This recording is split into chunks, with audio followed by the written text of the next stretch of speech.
আসসালামু আলাইকুম ওয়া রাহমাতুল্লাহি ওয়া বারাকাতুহু।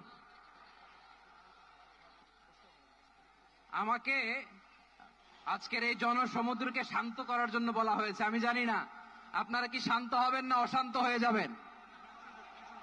প্রিয় সুধী, মার্চ করতে যে লাথি গুতা ঠেলা উষ্টা সব আমরা খেয়েছি, তারপরেও আজকের এই সোহরাওয়ার্দী উদ্যানের এই গণজামায়াতে এই জনতার মহাসমুদ্রে উপস্থিত হয়ে আমরা বুঝতে পেরেছি আজকের এই মহাসমুদ্র জনসমুদ্র ফিলিস্তিনের প্রতি, আল আকসার প্রতি বাংলাদেশের জনগণের ভালোবাসার বহিঃপ্রকাশ।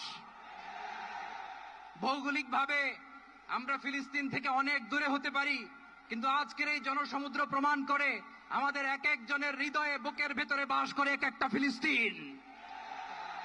আমাদের হৃদয়ে বাস করছে এক একটা গাজা, আমাদের হৃদয়ে বাস করে এক একটা আল কুদস। চিৎকার করে বলুন ঠিক কিনা। আমরা আজকে সংহতি প্রকাশ করব আমাদের মজলুম ভাইদের উদ্দেশ্যে।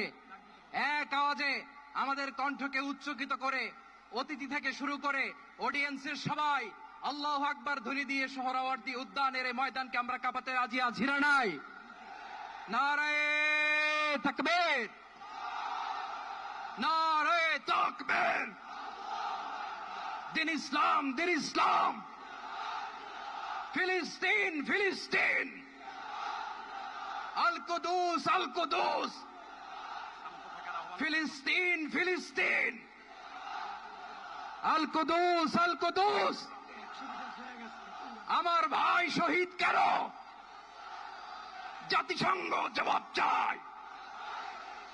গাজায় গণহত্যা কেন? জাতিসংঘ জবাব চায়। আমি যা বলি আমার সাথে আওয়াজ করে ইংরেজিতে স্লোগান ধরুন, free free Palestine, free free Palestine, free free Al Aqsa. 1 2 3 4, genocide no more. From the river to the sea, Palestine will be free. Narayeh Takbir. Wa ma alayna illa al-balagh. Assalamu alaykum wa rahmatullahi wa barakatuh.